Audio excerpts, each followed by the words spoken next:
Bienvenue à vous, merci de rejoindre votre journal de 15 heures à la une de l'actualité. Le président de la République décline les grandes lignes des priorités qu'il fixe à son gouvernement à l'occasion de la rentrée politique actuelle. Vous entendrez le chef de l'État dans ce journal.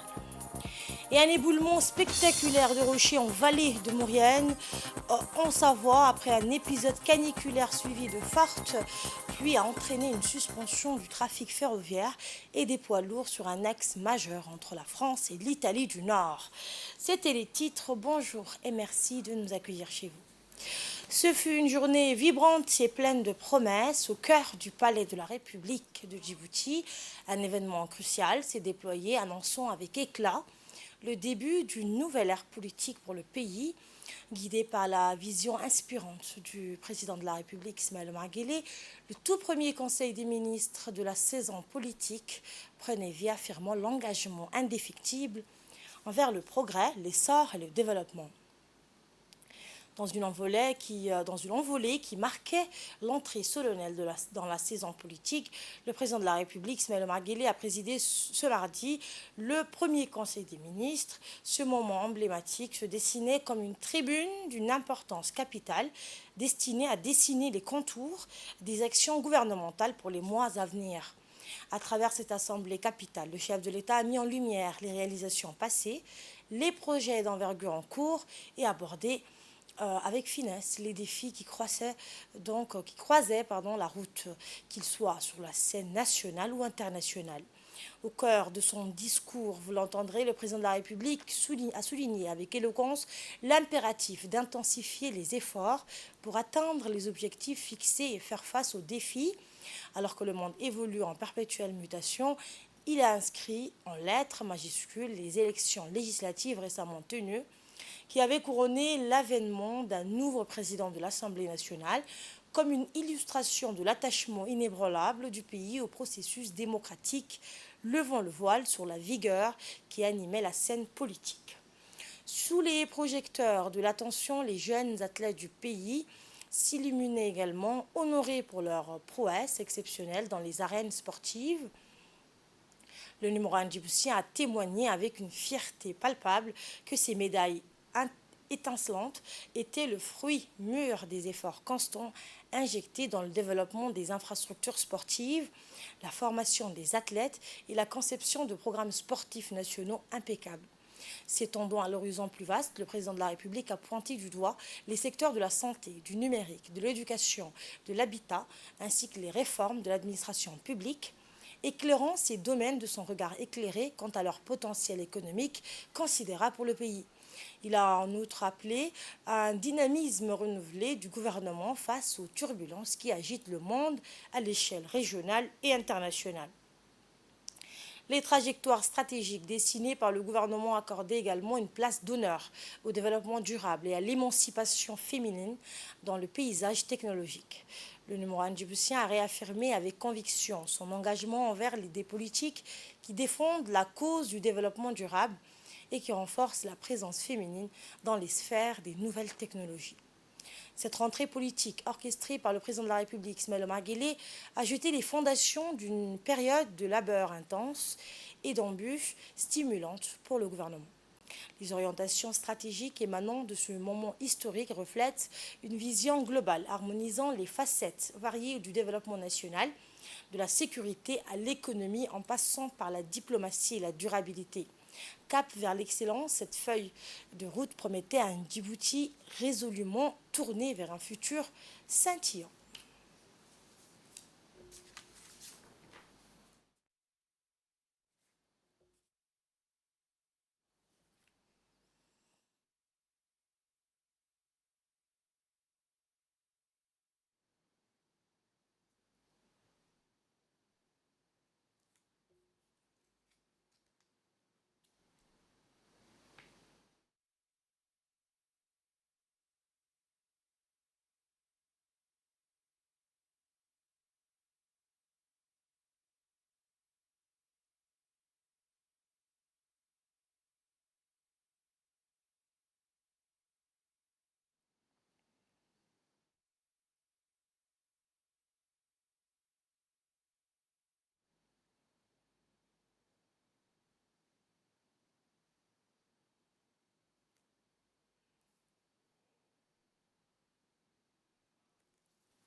Le président de la République, Ismaël Omar Guelleh, a dans une déclaration faite aujourd'hui dans le cadre du 11e Conseil de ministres marquant la rentrée politique de cette année, élaboré un état de lieu général et de la situation de notre pays et décliné les grandes lignes des priorités qu'il fixe désormais à son gouvernement. Dans la première partie de son intervention, le chef de l'État a fait un état des lieux de l'action gouvernementale et le chemin parcouru. Écoutons le chef de l'État pour plus de précisions. بسم الله الرحمن الرحيم الحمد لله والصلاة والسلام على رسوله الأمين سيدنا وحبيبنا محمد صلى الله عليه وسلم. Pour cette 11e séance du Conseil des ministres, j'aimerais revenir sur nos dernières réalisations, le chemin parcouru ensemble et également partager avec vous les perspectives qui sont les nôtres.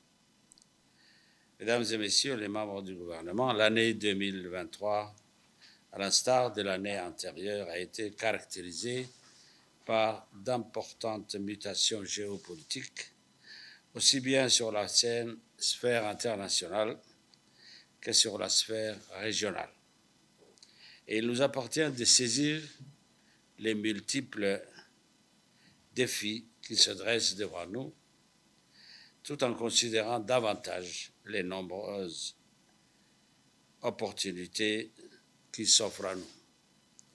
Le récent sommet des BRICS, où j'ai eu l'honneur de représenter notre pays, et l'IGAD, constitue une parfaite illustration du monde de demain qui nous attend. Un monde où les cartes seront mieux redistribuées, où de plus en plus des pays du Sud s'affirmeront et trouveront leur propre voie pour assurer leur développement. À l'image des pays du Sud, nous persévérons dans la voie du développement, déterminés à jouer un rôle important dans la politique régionale et internationale. Notre diplomatie doit instaurer un partenariat solide avec ces pays en permettant de promouvoir nos intérêts dans les domaines économiques et financiers. Mesdames et messieurs, l'année 2023 a permis l'installation d'une nouvelle mandature, la 9e, et l'élection d'un nouveau président à l'Assemblée nationale. Lors de ces dernières élections, nos compatriotes ont su faire preuve de maturité, ont montré leur adhésion à la politique que nous menons et ont bien voulu nous renouveler leur confiance. À travers ce vote de confiance, ils nous ont insufflé un nouveau souffle et nous sommes conscients qu'au-delà de la confiance qu'ils portent en nous, les attentes n'en demeurent pas moins et il nous appartient d'y répondre et de faire avancer nos différents chantiers. Ce nouveau monde que nous appelons de tous nos voeux arrive, mais emporte en lui également des sources d'instabilité, comme nous le voyons sur tous les continents, mais aussi dans notre sous-région. Ces crises, nous devons les surmonter et les affronter pour offrir à nos concitoyens la paix et la sérénité dont ils ont besoin pour vivre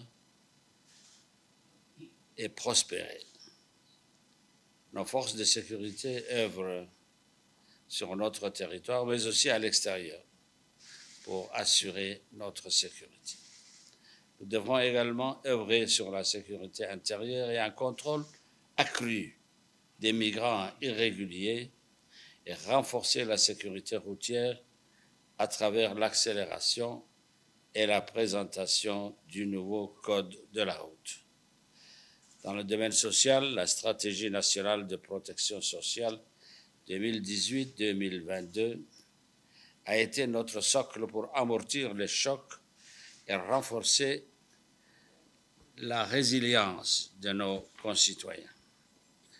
Nous avons également mis en place une feuille de route visant à éradiquer les bidonvilles et à assurer un logement abordable pour tous. À cet effet, le gouvernement s'efforce d'augmenter l'offre de logements et de parcelles viabilisées pour chaque catégorie de la population. De même, la mise en place d'un schéma directeur d'éducation et de formation pour les 15 années à venir jette les bases d'un avenir prometteur en harmonie avec notre plan national de développement et axé sur l'épanouissement de notre capital humain. Dans le domaine de la santé, notre engagement indéfectible à travers l'élargissement de la couverture santé universelle et le développement durable a conduit à une série de mesures avisées et incluant l'adoption d'une stratégie en médicaments et produits pharmaceutiques pour les 5 années à venir. Le renforcement des chaînes d'approvisionnement et la création d'un centre hospitalier universitaire. Et dans le même sillage, le président de la République a rappelé les actions stratégiques et prioritaires et dans un même temps l'importance à conjuguer une grammaire commune au service de la nation. Notre politique en faveur des athlètes de haut niveau a commencé à donner les fruits escomptés, comme le confirment les médailles récemment remportées et les classements lors des dernières compétitions internationales. Il est important de continuer dans cet élan et d'accélérer la détection des jeunes talents. De nombreux efforts ont aussi été réalisés ces dernières années dans la gestion des finances publiques. À ce titre, l'évaluation conjointe et externe et indépendante du système de gestion des finances publiques, selon la méthodologie PEFA, a souligné que malgré l'existence de fondamentaux solides dans la gestion budgétaire et l'allocation de ressources, des insuffisances ont toutefois été mises en lumière et il convient de mettre en œuvre dans les meilleurs délais le plan d'action résultant de cette évaluation pour les réformes des entreprises publiques afin d'améliorer la gouvernance économique et financière pour une administration moderne et conforme aux standards internationaux. Cette réforme, comme la charte de la gouvernance, devrait permettre d'avoir des établissements publics davantage efficients qui pourraient orienter davantage des ressources vers l'investissement public. L'investissement privé a fortement accéléré depuis le début de l'année 2023, comme l'attestent de nombreux chantiers en cours dans la capitale et dans les régions de l'intérieur, et accompagne désormais l'investissement public qui, pendant longtemps, a été le seul moteur de la croissance. Il nous faut maintenir le soutien et l'accompagnement des initiatives privées pour la réalisation des projets et renforcer le partenariat public-privé dans les secteurs clés tels que la logistique et avec l'inauguration d'un dock flottant unique en Afrique et l'énergie comme l'atteste l'inauguration proclamée du parc éolien et la réalisation de la future centrale solaire pour un mix énergétique national afin d'assurer la transition énergétique et notre sécurité énergétique. La stratégie nationale d'inclusion financière permettra de renforcer l'intermédiation et de démultiplier l'investissement privé intérieur nécessaire à la vitalité de notre économie. Outre les mesures d'accompagnement, il convient d'accélérer la réforme du Code des investissements publics en cours. Dans le monde numérique, notre pays s'est résolument tourné vers l'innovation et la technologie du futur pour stimuler notre économie digitalisée, perfectionner notre administration et notre gouvernance. La révolution du numérique est en marche et il est donc important d'accompagner le volet institutionnel, notamment le Code du numérique, que nous venons d'adopter avant les vacances estivales par une accélération dans la digitalisation de notre économie et la généralisation des systèmes de paiement en ligne. Il convient également d'accompagner cette mutation sociale par un renforcement du volet de la sensibilisation. Il y a lieu d'encourager la participation des femmes dans les domaines des nouvelles technologies en offrant des formations appropriées. Divers projets soutenant le renforcement de l'utilisation et de l'accès aux TIC ont été développés pour les citoyens, en particulier les jeunes, les femmes et les populations rurales. Les bienfaits d'Internet et du numérique sont certes bénéfiques pour notre société, mais il convient d'accompagner notre jeunesse et de sensibiliser à certains méfaits de ces plateformes et de certains réseaux sociaux dont les caractères sont parfois choquants et dangereux. Il faudra aller sensibiliser les jeunes vers la société civile et l'enseignement et les collèges et les lycées, mais aussi dans les universités. À cette aune, il convient également de former les formateurs par le biais des centres de formation des enseignants. Mesdames et messieurs, résolument tournés vers l'avenir, notre demain se doit être concerté et coordonné pour notre quête de développement et de lendemain meilleur. Je vous remercie de votre attention. Et en cette fin de journée, le porte-parole du gouvernement, Mohamed Ali Youssouf, nous a fait part de son compte rendu habituel sur les différentes questions à l'ordre du jour, suivant la première partie de ce compte rendu. Bismillah ar-Rahman ar-Rahim. Sous la présidence du chef de l'État, son Excellence M. Ismaïl Omar Guelleh, s'est tenue la 11e séance du Conseil des ministres en ce mardi 29 août 2023. La première question donc est relative à un projet de décret portant modification du décret numéro 2010-230, présidence ministère de l'Intérieur, et relatif aux nouvelles dispositions réglementaires du Code de la route. Ce projet de décret concerne donc le système de numérotation des véhicules particuliers réceptionnés à la direction des mines. En effet, l'ancienne réglementation stipulait que le numéro d'immatriculation de la série normale se compose d'un groupement des symboles formés successivement d'un nombre de 3 chiffres, en plus de la lettre D, caractérisant la République de Djibouti, et d'un nombre de 2 chiffres en plus correspondant à la série d'immatriculation.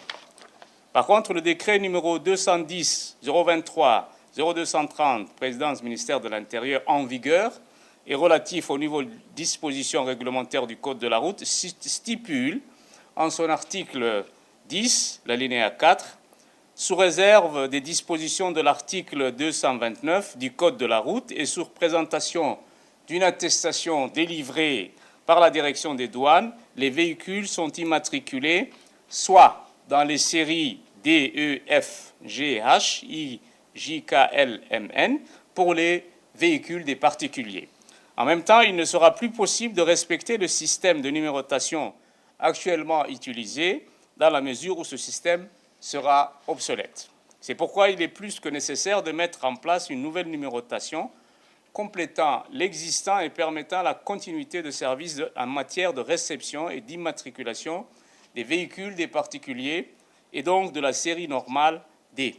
En outre, les modifications apportées au décret susmentionné portent essentiellement sur l'augmentation à 3 au lieu de 2 chiffres de la série d'immatriculation des véhicules des particuliers après le symbole D. Et maintenant, écoutons la seconde partie du compte rendu de cette 11e séance du Conseil des ministres, marquant la rentrée politique de cette année, compte rendu qui nous est fait par le porte-parole du gouvernement. La deuxième question est un projet d'arrêté relatif à l'attribution d'une parcelle de terrain. Cette parcelle, 6 à Nagat et à Djaban As, en fait, il s'agit de 2 parcelles de terrain attribuées donc au profit de la CAC International Bank Ces deux parcelles d'une superficie, la première de 490 000 m², donc située à Nagad, et l'autre d'une superficie de 460 000 m², celle-ci, la dernière, donc située au PK13 à Djabana, sont attribuées à titre onéreux, à savoir 1 500 francs Djibouti par mètre carré pour l'implantation de projets immobiliers. La quatrième question est relative à un projet d'arrêté portant attribution également d'une parcelle de terrain 6 à Nagad au profit de l'East Africa Bank. Cette parcelle d'une superficie de 260 000 m² est également attribuée à titre onéreux, à savoir 1 500 francs Djibouti le mètre carré, également pour l'implantation d'un projet immobilier.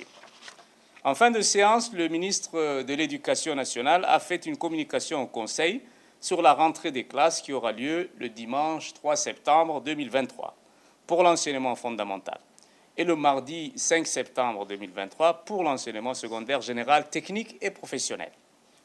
Tous les préparatifs de cette rentrée sont mis en place par les différents acteurs éducatifs. Le ministre de l'Éducation et son équipe présenteront dans les supports médiatiques les détails de cette rentrée, les problématiques prioritaires consignées dans une lettre de rentrée 2023 adressée à tous les acteurs du système éducatif.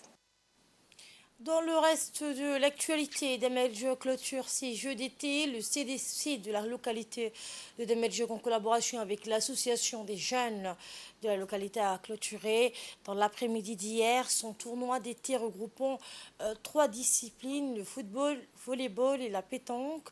La nouveauté de cette édition, c'est la participation des forces armées djiboutiennes de Ali Ounais aux différentes disciplines sportives du tournoi.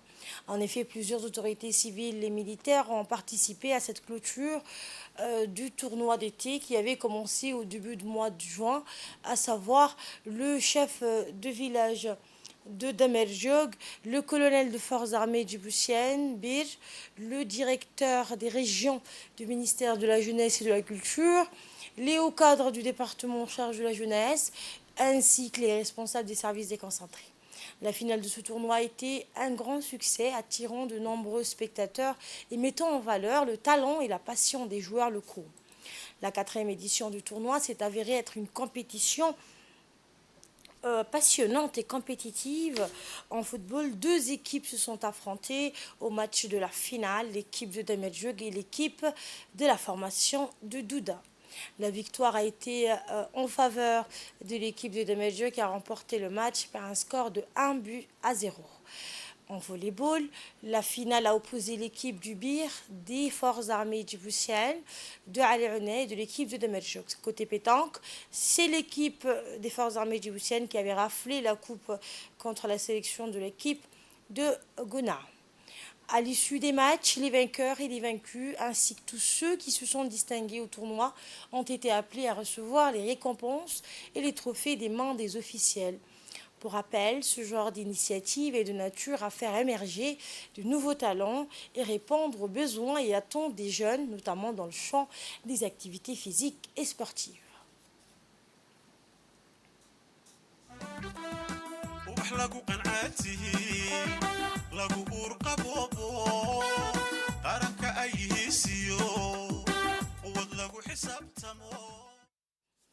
Et c'est l'heure de retrouver l'appel à la prière. Je vous retrouve tout de suite après pour le reste de l'actualité. Question comprenant des représentants du Bureau de coordination nationale pour la migration et de l'Organisation internationale pour les migrations, l'OIM, s'est rendu à Dikil pour donner naissance à une stratégie migratoire ambitieuse. Ce séminaire de 2 jours offre à chaque acteur et intervenant la possibilité de contribuer activement à l'opérationnalisation du plan d'action quinquennal en identifiant les thèmes prioritaires ainsi que les rôles cruciaux de chacun dans les discussions qui conduiront inévitablement à des recommandations concrètes. Au cours de ces journées intensives de réflexion, un cadre technique migrateur sera élaboré pour la gestion des migrations. Cela permettra d'identifier les actions prioritaires et les rôles spécifiques des institutions, favorisant ainsi une coordination optimale des efforts en matière de migration.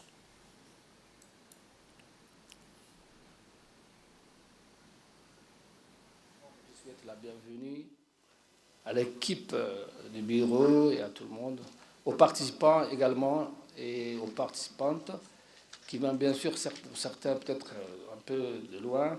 Donc, et c'est un grand honneur et un réel plaisir pour moi d'être parmi vous, bien sûr, pour la cérémonie d'ouverture de cet atelier de présentation de la stratégie nationale pour les migrants et le plan d'action quinquennal et identification des priorités en matière de migration dans la région de l'intérieur. Donc, durant ces 2 journées, j'espère que cet atelier permettra de consolider davantage vos connaissances et apporter, bien sûr, beaucoup de choses, de bons résultats. Et sans tarder, en souhaitant plein succès à vos travaux, je déclare ouvert l'atelier. Et suivons à présent la représentante du bureau de coordination de l'OIM pour plus de précisions. La République de Djibouti, par sa situation géographique, à la rencontre de l'Éthiopie et de la Somalie et possédant le plus court chemin vers la péninsule arabique, fait face à de nombreux défis liés à la migration. Le Bureau de coordination nationale pour la migration, principal interlocuteur des partenaires travaillant dans le domaine de la migration, souligne l'importance de cet atelier de 2 jours qui permettra à chaque acteur et partie prenante d'apporter sa contribution active dans l'opérationnalisation du plan d'action quinquennal en définissant les thèmes prioritaires. Le Bureau met l'accent sur le rôle déterminant de chacun des acteurs et parties prenantes dans les échanges et réflexions qui aboutiront nécessairement sur des recommandations concrètes. Par ailleurs, au cours de ces 2 jours de réflexion, il serait opportun d'élaborer un cadre technique migratoire sur la gestion de la migration permettant d'identifier les actions prioritaires du plan d'action de façon périodique et le rôle spécifique de chaque institution et de mettre en synergie les efforts, les actions et les programmes sur la migration. J'aimerais rendre hommage à tous les points focaux représentant nos différentes institutions des régions qui ont fourni un effort colossal pour l'élaboration en premier lieu de la stratégie nationale et en second le plan d'action qui ont été validés par le gouvernement de Djibouti. Au Nigeria, le ministre des Finances a déclaré hier vouloir concentrer ses efforts à encourager les investissements plutôt que de recourir à l'emprunt dans le but de créer des emplois. Le ministre des Finances a réitéré la volonté de l'administration dirigée par le président Bola Tinubu de sortir l'économie de la torpeur dans laquelle elle a été plongée au fil du temps. Le nouveau gouvernement tente de trouver une solution à une croissance en berne, une inflation à 2 chiffres et un lourd fardeau d'endettement. La ministre de l'Industrie, du Commerce et de l'Investissement a de son côté déclaré que des offres d'investissement se présentaient déjà dans différents secteurs de l'économie, notamment le pétrole et le gaz, la santé, les minerais solides et l'agriculture. Je vous le disais en titre, un éboulement spectaculaire de rochers en vallée de Maurienne, en Savoie, après un épisode caniculaire suivi de fortes pluies, a entraîné une suspension du trafic ferroviaire et des poids lourds sur un axe majeur entre la France et l'Italie du Nord. Dimanche, en fin d'après-midi, plusieurs blocs de rochers représentant un volume d'environ 700 mètres cubes ont percuté l'écran de protection installé sur la route départementale 1006 dans un secteur particulièrement surveillé, ça a expliqué la préfecture de Savoie. Sur des images diffusées sur les réseaux sociaux, on peut voir un important panache de poussière basculer d'une falaise et s'abattre sur la départementale, juxtant la circulation des trains sur la ligne Chambéry-Turin a été interrompue, c'est ce qu'a indiqué la CNCF. Toyota bloqué par une panne informatique. 12 des 14 usines Toyota au Japon sont frappées par une panne informatique gênante qui bloque 25 de ces lignes de production. Une panne informatique gênante paralyse 12 des 14 usines japonaises du groupe Toyota. Le géant de l'automobile ne pense pas qu'il s'agisse d'une cyberattaque et explique que la défaillance du système empêche 25 lignes de production de commander des pièces. L'action Toyota est tombée dans le rouge à l'ouverture de la bourse de Tokyo. L'année dernière, une cyberattaque avait obligé le géant de l'automobile à suspendre sa production au Japon pendant 24 heures. Depuis janvier, Toyota a produit plus de 5 600 000 voitures. Et c'est ainsi que prend fin cette édition. Merci à vous de l'avoir suivi.